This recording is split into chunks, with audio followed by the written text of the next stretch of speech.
Merci de nous recevoir chez vous pour vous informer. Madame, Monsieur, bonsoir. Le journal en titre. Le message du président de la République à l'occasion du 57e anniversaire de l'indépendance ne cesse de susciter des réactions. La dernière en date est celle de Germain Sefa Sewangui, troisième vice-président de la CNEI, Commission nationale électorale indépendante. Germain Sefa Sewangui pense que Denis Sassou Nguesso a fait un discours de vérité sur la réalité. La flambée des prix des produits congelés importés a intéressé la rédaction de MNTV. Les raisons de cette hausse des prix dans le corps du journal avec Sandra Mouebara. Après la fête du 15 août, la reprise de services dans les administrations publiques et privées n'a pas connu de désagrément. Bien que fatigués, les travailleurs se sont rendus en masse ce mercredi dans leur lieu de service. À suivre dans ce journal le constat de Bienvenue Pungi Pungi. Voilà tout pour les titres. Bienvenue à toutes et à tous. La reprise de services dans les administrations publiques et privées après la fête du 15 août n'a pas connu un véritable désagrément. Ce mercredi, bon nombre de travailleurs ont pris d'assaut leur poste de service sans pour autant ceux-ci emportés par la fatigue. C'est ce qui se dégage du constat fait par Bienvenue Pungi Pungi dans quelques administrations publiques et privées de la ville capitale. Suivez.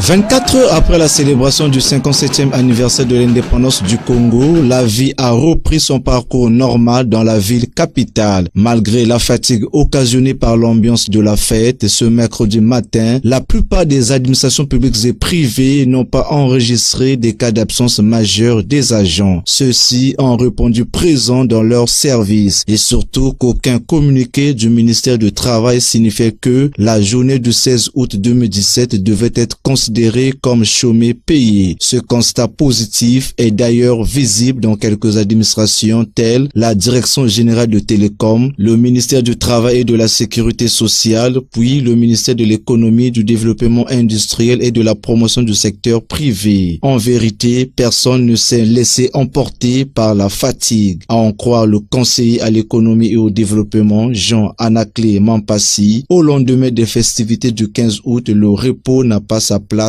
d'être. Nous sommes dans les bureaux présents en train de travailler. Il n'y a pas de pont, en tout cas nous n'avons pas été instruits dans ce sens. Nous sommes dans les bureaux, nous travaillons, nous continuons à faire travailler, à faire avancer le travail que la République nous a confié. Donc il n'y a pas de fatigue. Nous traitons les dossiers qui nous ont été confiés par notre hiérarchie. La situation n'est la même dans d'autres administrations comme la Direction générale de la Poste et la Direction générale du Plan où l'atmosphère semblait un peu timide. Ici, l'accès dans les services ne nous a pas été accordé. En tout cas, il faut le dire, le mot d'ordre du chef de l'État Denis Sassou Nguesso sur la rigueur, l'assiduité au travail et la vérité semble donc prendre son envol. 15 août 1960, 15 août 2017, voilà aujourd'hui 57 ans, jour pour jour que le Congo a accédé à son indépendance. La célébration de la fête nationale a été marquée, comme à l'accoutumée, par le défilé militaire et civil au boulevard Général Alfred Raoul, ce devant le président de la République, chef de l'État Denis Sassou Nguesso. Retour sur les temps forts de ce défilé militaire et civil avec Erika Somba. Il est 10h15 quand le président de la République arrive sur le boulevard Alfred Raoul. Après plus d'une dizaine de coups de canot et l'entonation de l'hymne national, la congolaise, le chef de l'État Denis Sassou Nguesso a salué les troupes militaires, question de débuter le défilé. Je vous salue, ainsi que vos troupes, drapeaux et étendards et fanions. Et vous autorise à commencer le défilé.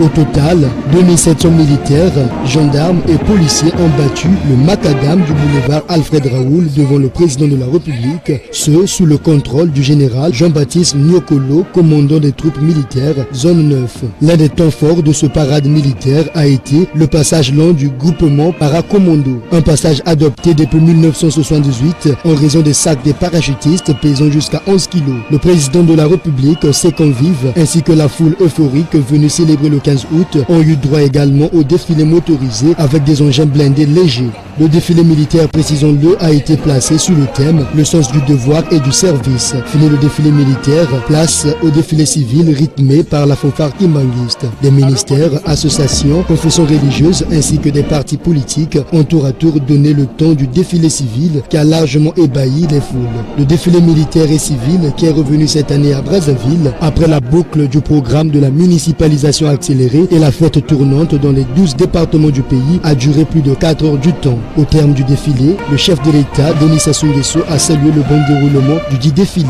Fini le défilé militaire et civil du 57e anniversaire de l'indépendance du Congo. Rendez-vous en 2018 pour les 58 ans du Congo.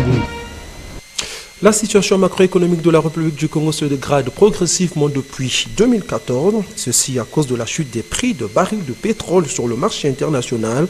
Le président Denis Sassou Nguesso, lors de son adresse sur l'état de la nation à l'occasion de la fête de l'indépendance, a promis relever le défi économique. Ce défi passe inexorablement par le respect des valeurs fondamentales. Jonathan Payat pour le reportage. C'est sous un ton de franchise, de vérité et de sincérité que le président de la République a déclaré: La situation du pays est préoccupante, je l'ai reconnu.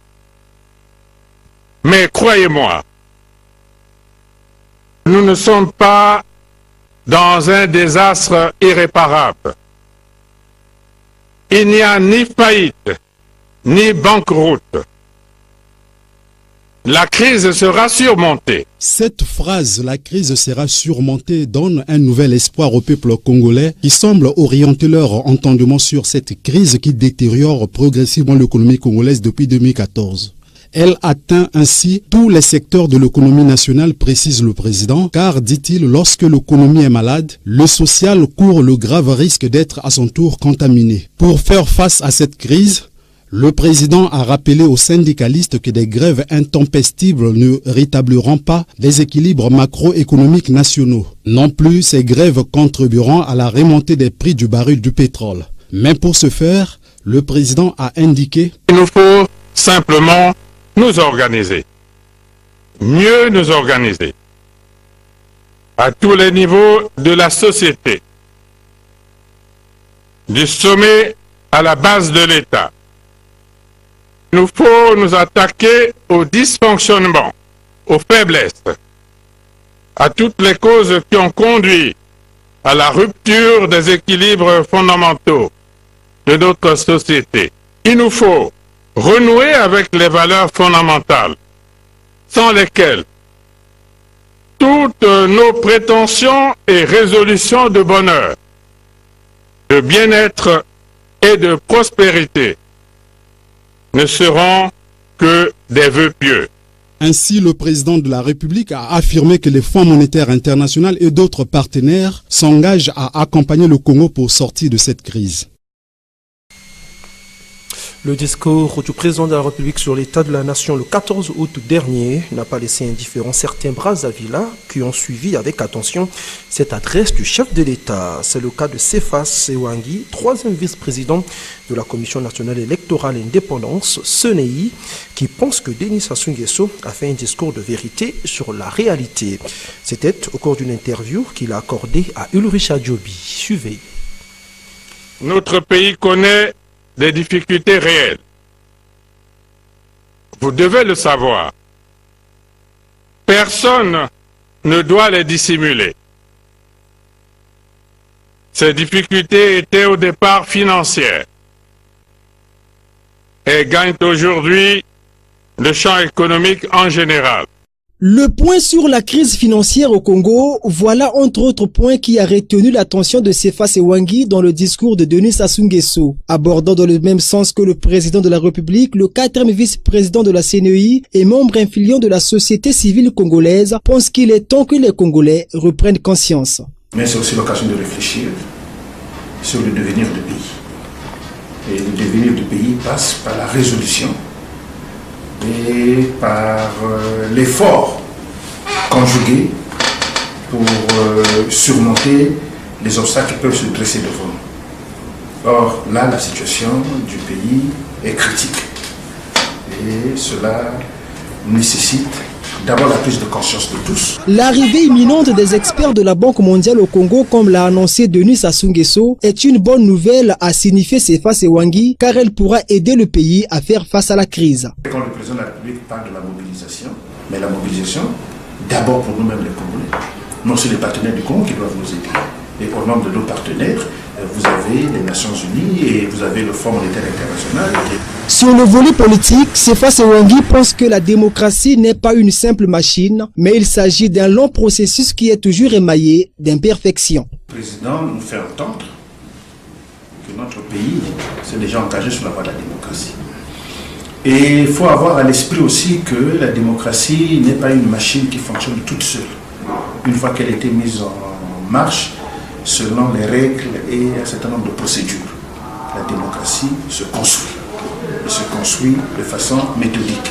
Au regard du contenu du discours du président Denis Sassou Nguesso à la faveur de la fête de l'indépendance, Sefa Sewangi pense que le chef de l'État a voulu une fois de plus avertir les Congolais sur la morosité économique actuelle du pays, une situation qu'il qualifie de passagère, comme l'a aussi évoqué Denis Sassou Nguesso. Germain Sefa Sewangi a aussi abordé la situation sécuritaire du département du Poul où le président de la République, dans son discours, a demandé à Frédéric Binciamou, alias Pasteur Toumi, de se rendre à la justice de son pays afin d'abréger les souffrances des populations innocentes. On l'écoute, il est au micro de Christy Pembet Amour. En termes de la gestion du pays, dans son ensemble, c'est d'abord les conditions de paix. Un pays où les gens peuvent circuler de bout en bout de l'espace du territoire national, où les citoyens peuvent se mouvoir librement pour réaliser leurs activités, où les enfants peuvent tranquillement aller à l'école, où les femmes peuvent aller librement dans les champs. Il faut d'abord la paix dans le pays. Mais malheureusement, que nous avons un de nos concitoyens, le révérend pasteur Toumi, qui, oubliant que nous sommes devenus un État démocratique, que dans une démocratie il y a des règles, il y a des normes et des valeurs qu'il faut respecter, il s'est mis en rébellion. Le président de la République a une conscience élevée et c'est que la résolution des problèmes d'un pays ne se réalise pas comme si on était en train de pratiquer la prestidigitation. Si cela était ainsi, oui, il aurait fait un rituel pour lequel la paix serait rétablie dans le peuple. Or, nous savons que c'est plus difficile que ça. Voilà. Et autant que président de la République, on ne va pas lui demander de faire monter les avions de guerre et de bombarder tout le peuple. Vous savez que la complexité de la situation du pasteur Denis, c'est aussi ça. À la fois, il faut traquer quelqu'un qui est en rébellion, mais en même temps qu'il faut protéger la vie des populations qui vivent dans ces circonscriptions. Donc, ce qui fait que la situation soit devenue une situation très complexe. Et le président l'a dit, quelle que soit la durée de la nuit, la journée finira toujours par apparaître. En termes de Le message du président de la République, Denis Sassou Nguesso, à l'occasion du 57e anniversaire de l'indépendance nationale est différemment apprécié par les Congolais au regard de son importance. Nous avions fait balader notre micro auprès des Brazzavillois pour accueillir leur point de vue. Yvon Armand Le Pape nous en dit plus. Vérité et sincérité.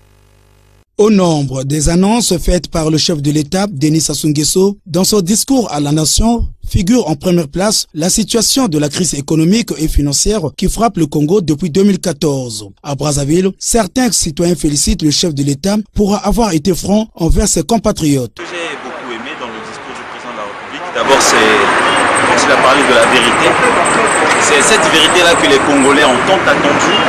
Et nous voulons vraiment que cette vérité-là soit une vérité véridique aussi.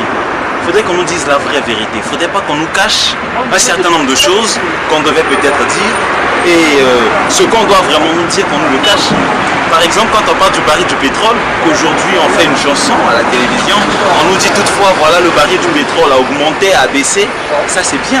Quand on nous dit que ça a baissé par exemple, c'est encore mieux que quand ça va augmenter, qu'on en fasse aussi une chanson, qu'on augmente le salaire des Congolais et qu'on nous dise toutes ces choses-là. Ça serait une très bonne chose et nous aurons vraiment souhaité que le président de la République, avec cette vérité qu'il nous dit aujourd'hui, que cela soit aussi vrai qu'il le dit aujourd'hui. On connaissait déjà la réalité par rapport au fait qu'il y a déjà eu, on commence déjà à avoir des retards de salaire et le président ne s'est pas détourné de cela, il a dit la vérité. Conscient des aspects liés à la situation macroéconomique du Congo qui ne cesse de réduire les moyens d'action de l'État, d'autres citoyens par contre soutiennent le président de la République quant à la mise en place d'un nouveau gouvernement. Tu reconnais, ton pays est en crise, les enfants qui pleurent, le président lui-même l'a dit, donc ça me réconforte. Et que, avant qu'on arrive à la fin de l'année, on connaît quelque chose de bon dans le pays. Ce qu'on demande au président, donc de faire des efforts pour les enfants du pays, le peuple congolais, il a suivi dans son discours, de revenir au top niveau. Au sujet du prochain gouvernement, comme le président promet qu'il y aura un gouvernement efficace, tout ce que je pourrais dire en tant que citoyen, c'est que ça ne soit pas simplement des mots, mais qui prennent les choses au sérieux. Au sujet de la situation qui prévaut dans le département du Poul, un Brassavillois, observateur de la vie politique, pense que l'affaire Frédéric Mitsamoutoumi ne date pas d'aujourd'hui. Son souhait est qu'une solution définitive soit trouvée. Pour résoudre la crise du Poul, je ne peux pas aller de procureur de la justice depuis longtemps qu'on a demandé que le procureur l'avait compris. Il ne vient pas. Là, la solution ailleurs, il faut dire ça au chef de l'État, la solution ailleurs. Depuis longtemps, le peuple continue à souffrir, mais c'est pas le peuple qui souffre. De tout ce qui précède, nous comprenons aisément que les Congolais soutiennent la concrétisation des réformes émises par Denis Sassou Nguesso afin de relever les multiples défis qui entravent l'essor économique du Congo. Mais cela passe aussi par la lutte contre l'impunité.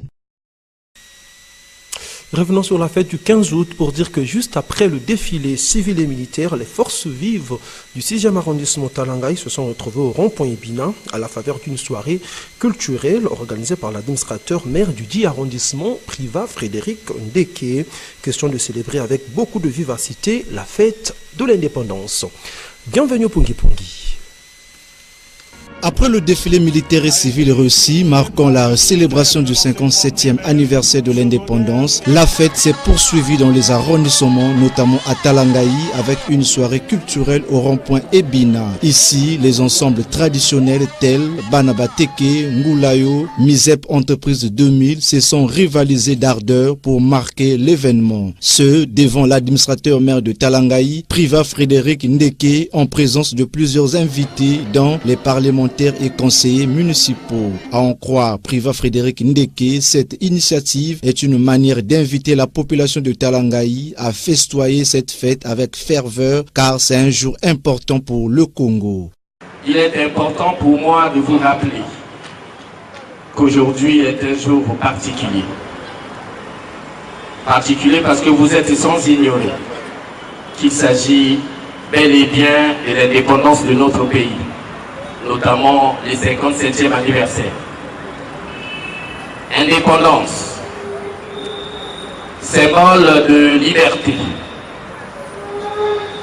Indépendance, symbole de la dignité.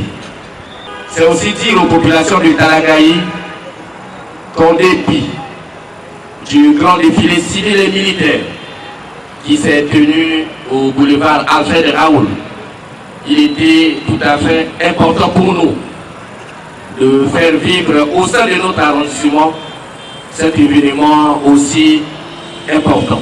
Rappelons qu'au cours de cette soirée culturelle, l'occasion a permis à l'administrateur maire de Talangaï de remercier toutes ses hôtes pour avoir répondu présent à cette soirée culturelle. Après le boulevard Alfred Raoul, nous sommes là dans la journée d'hier. Les travailleurs de la mairie d'Owendie se sont retrouvés avec les populations du 10 arrondissement pour célébrer la fête du 15 août autour du premier citoyen de l'arrondissement 5, Marcel Ganongo. Ulricha Diobi.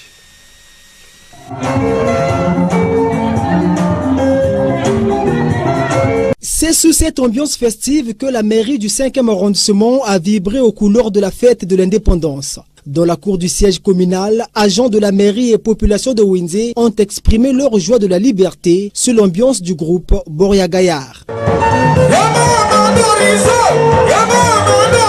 Du show et de la rumba, voilà les différentes partitions qui ont été jouées à la mairie de Wende en présence de l'administrateur maire Marcel Nganongo, musicien de circonstance.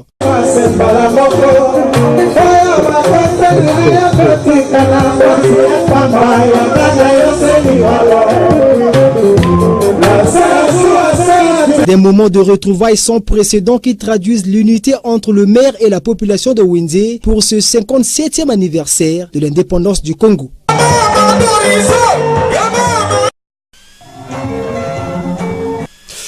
57e anniversaire de l'indépendance du Congo, les travailleurs du groupe MNCOM ne sont pas restés en marge de cette célébration.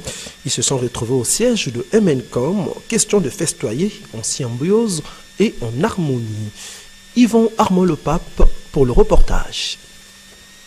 Ils étaient tous là, membres de l'administration, journalistes, animateurs et techniciens du groupe MNCOM qui ont commémoré dans une ambiance bon enfant le 57e anniversaire de l'indépendance nationale. Moment privilégié de méditation et de prospective sur la vie de leur entreprise en cette période de crise économique. Le directeur général du groupe MNCOM, Pierre Mathieu. Je voulais qu'on marque un peu le 15 août, qui est la fête nationale, la fête de l'indépendance du Congo. On est une société congolaise, donc c'est important qu'on le fête. En même temps, je trouve que c'est important, c'est qu'on puisse partager le verre de l'amitié ensemble, parce qu'on est là pour travailler ensemble, mais aussi par moments, c'est bien aussi de boire le verre de l'amitié ensemble et on n'est plus dans le contexte du travail. Et puis, ça permet de mieux se connaître et j'espère qu'on évolue vers une ambiance de travail sereine, plus saine et en toute compréhension des uns et des autres. Au regard de la responsabilité qui lui incombe, le directeur de la radio-télévision, Jean de Paris Bantimba Léo, nous édifie sur la particularité de cette fête au sein du groupe MNCOM. Ici à MN TV, MN Radio, vous avez constaté, tout le personnel est présent pour fêter cette grande fête qui marque l'accession du Congo à la souveraineté internationale. Le Congo qui était sous la colonisation française est devenu un pays, un État, une république indépendante. Le respect de l'autre, l'amour du prochain, la mise en application de l'éthique et de la déontologie professionnelle, voilà l'ensemble des éléments qui permettra à ce que nous, MNTV, nous allons de l'avant. Signalons que cette fête, qui s'est déroulée dans un climat de camaraderie, a été ponctuée par un repas et une photo de famille. Venons-en à ce constat, les produits congelés importés ont connu une inflation depuis quelques mois sur le marché de la place. Il s'agit entre autres des cuisses de poulet, les poissons de mer. Ce matin, Sandra Mewara s'est rendue au marché de Mikalou dans le 6e arrondissement Talangaï pour constater les faits. Voici son reportage rendu par Amour Christi Pembet.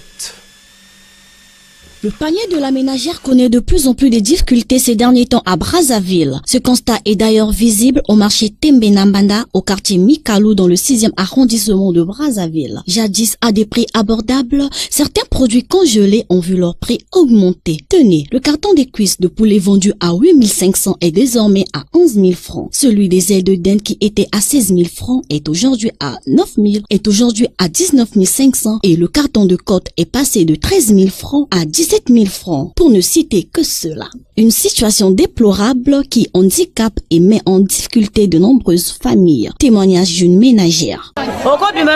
Avec 5 000 francs, tu ne peux pas trouver quelque chose de consistant pour nourrir ses enfants. On est dans le désert, dans la souffrance, que l'État intervienne pour régulariser cette situation. Sinon, on ne saura pas comment vivre. En effet, plusieurs raisons sont à l'origine de cette hausse de prix, au nom desquelles le manque d'entreprises nationales dans ce domaine, ainsi que la plupart de sociétés opérant soit gérées par des étrangers qui ne font qu'à leur guise. D'où cette indignation. Ce qui est paradoxal est que si vous allez chez les grossistes, ils affichent des prix un peu bas, mais ils revendent à des prix chers. Par exemple, un carton de côte à 13 000 francs au tableau d'affiche est revendu plutôt à 17 000 francs CFA. La vie est devenue de plus en plus chère. Au gouvernement de revoir cette situation. Il faut souligner que cette flambée de prix est aussi encouragée par l'inertie des services du ministère du Commerce censés réguler les prix sur le marché. L'objectif étant de permettre à chaque Congolais de s'alimenter à moindre coût. De l'autre côté de la cabine technique, Rishi Funande, le réalisateur de cette édition, eh bien, c'est la fin de ce téléjournal. Merci de votre aimable attention. Bonne suite au programme sur MNTV.